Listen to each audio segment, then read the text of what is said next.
Dan seringkali dimensi pengenalan akan Allah sebagai Allah yang adil dan berdaulat yang tidak bisa disentuh oleh umat percaya inilah yang selalu menimbulkan pertanyaan mengapa yang tak pernah terjawab. Logikanya, kalau saudara tanya mengapa dan saudara tahu nggak ada jawabannya, harusnya nggak tanya lagi dong.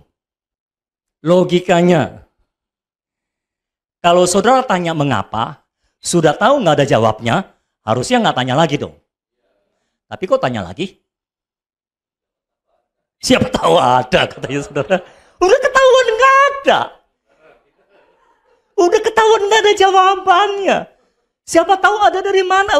Udah ketahuan nggak ada jawabannya. Mau tanya mengapa 1000 kali, tetap nggak ada jawabannya. Tanya 1.000.000 kali, tetap nggak ada jawabannya. Udah tahu nggak ada jawabannya, kok masih tanya? Karena saudara belum bisa mengenali Allah sebagai Allah yang adil dan berdaulat. Ditambah, sudah saudara mengalami sesuatu yang tidak bisa saudara terima, saudara banding-bandingkan dengan orang lain lagi. Itu menambah parah tanya mengapamu. Itu mengapanya tambah berderet panjang tuh. Saudara nggak bisa membandingkan hidup saudara dengan hidup saya. Sama seperti saya tidak bisa membandingkan hidup saya dengan hidup yang lainnya. Saudara tidak bisa membandingkan nasib saudara dengan nasib saya. Kita memang diciptakan berbeda. Dan kita memang dibentuk secara berbeda. Karena kita bukan bejana yang sama. Kita bejana yang berbeda.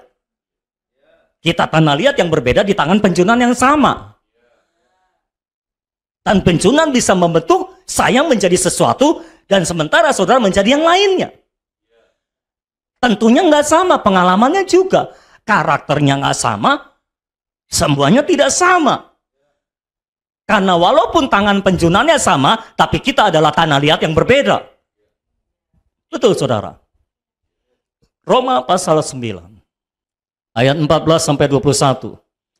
Ini untuk menjawab teriakan orang-orang yang sedang berteriak ke surga. Jika demikian, apakah yang hendak kita katakan? Apakah Allah tidak hadir? Jawab. Mustahil. Loh, baca Alkitabmu yang baik. Mustahilnya pakai tanda seru. Bukan cuma titik. Baca yang benar dong, sesuai dengan tanda baca. Apakah Allah tidak adil? Bagi setiap saudara yang sedang berseru kepada surga, Tuhan, di mana letak keadilan? Di manakah Engkau Allah yang adil? Aku menuntut keadilan-Mu. Apakah Allah tidak adil? Mustahil. Nggak mungkin Allah tidak adil. Mengapa? Karena Allah itu nature-nya adil. Allah itu mau diapain juga tetap adil. Kalau saudara kan diapain sedikit bisa berubah. Karena bukan nature-mu. Tapi Allah itu nature-nya adil. Saudara mau ngapain aja Allah tetap adil. Karena memang nature-nya adil. Allah tidak akan berubah jadi tidak adil. Karena engkau mengalami sesuatu yang tidak bisa engkau terima. Allah tetap adil. Dari selamanya sampai selamanya dia tetap Allah yang adil.